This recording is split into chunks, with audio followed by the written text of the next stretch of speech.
जी भाई, अब इसमें एडजस्टमेंट्स वाली चीज़ें कर लेते हैं। मनीष में both cash sales, credit sales, और क्रेडिट सेल्स ने इस वक्त दी हुई है। तो अब मुझे निकालनी पड़ेगी कैश सेल्स। कैश सेल्स मेरी निकलेगी कैश के टी अकाउंट से। ठीक है भाई, तो ये मैं कैश का टी अकाउंट बनाता हूँ। कैश जब आएगा तो डेबिट, कैश जब जाएगा क्रेडिट। वो कह रहा है the business maintains cash float of 180। इसका मतलब है 180 रहेगा। सही है ना? 180, देखो जैसे जो कैश है वो आपका 180 रहेगा। इसका मतलब होता है ओपनिंग भी 180 है और क्लोजिंग भी 180 है। ठीक है ना? 180 तक हम रखते हैं। जैसे फॉर एग्जाम्पल भाई, अगर मैंने कहा कि हमारा कैश सेल होगा 1000 तक का, तो भाई अगर तुमने बीच में से 600 रुपये निकाल लिए होंगे तो मैं तुम्हें 400 रुपये डाल के इसको 1000 रुपये कर दूंगा। समझे? ये चीज़ होती है। तो ओपनिंग और क्लोजिंग सेम हो जाएगा। फिर हम देखते हैं क्या कह रहा है। Cash sales bank. Cash sales हमने बैंक में जमा करा दी, पैसा मेरे पास से चला गया, कैश चला गया, तो मैंने क्रेडिट साइड पे लिख दिया।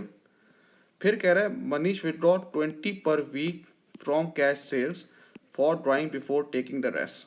तो ये ड्राइंग्स आ गई, क्रेडिट साइड पर आएंगी। अब 20 पर वीक है, तो साल में 52 वीक्स होते हैं, तो ये हो गया 1040। अब इसके लिहाज से जो हमारी सेल्स आ रही है, कैश सेल्स आ रही है, वो आ रही है 8490। ठीक है भाई। अब जहां भी आपको ओपनिंग बैलेंस दिए हुए होंगे उसका आपको टी अकाउंट बनेगा। जैसे अक्रूड जनरल एक्सपेंस है ना, इसका टी अकाउंट बनाते हैं। अक्रूड जनरल एक्सपेंस, पाप पी ए पी कैश या बैंक और इनकम स्टेटमेंट। अब देखें, अक्रूड आपको दिया हुआ है ओपनिंग 1320। आपने जो है जनरल एक्सपेंस पे कितना किया, ये लिखा हुआ 11280। और general expense charge for the year, अच्छा यहां पर इनकम स्टेटमेंट भी आपको दे दिया। General expense charge for the year, इसका मतलब है पूरे साल का एक्सपेंस आपको दे दिया है, इनकम स्टेटमेंट दे दी है 14160। इसका मतलब है इसका जो बैलेंस निकलेगा वो अक्रूड और प्रीपेमेंट निकलेगा। अगर आप देखेंगे तो इसका बैलेंस इधर आ रहा होगा अक्रूड, तो ये आप करंट लायबिलिटी में दे देंगे। अब सेम ऐसे ही इसको देखते हैं, क्योंकि उसके बाद ये प्रीपेड रेंट भी दिया हुआ है, PAAP बैंक इनकम स्टेटमेंट। अब देखें प्रीपेड बैंक आपको ओपनिंग का दिया हुआ है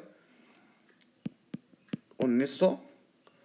प्रीपेड हमने रेंट जो है वो पे कितना किया है, ये देखें 27100। और इस पर भी देखो आपको rent charge for the year दिया हुआ है 24600। अब आप जब इसका बैलेंस करेंगे तो इसका प्रीपेमेंट आ रहा है 4400। अब इसमें आपको ट्रेड रिसीवेबल और ट्रेड पेएबल का क्लोजिंग बैलेंस भी निकालना है। तो भाई ट्रेड रिसीवेबल का ओपनिंग कितना दिया हुआ है, ट्रेड रिसीवेबल का ओपनिंग ये दिया हुआ 22460। क्रेडिट सेल्स आपको ये दी हुई 184190।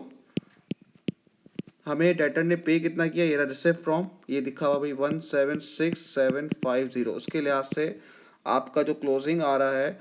अच्छा इसमें एक और भी चीज़ दी है, मैं मुझसे मिस हो गई है, बैड डेट भी दिए मैं।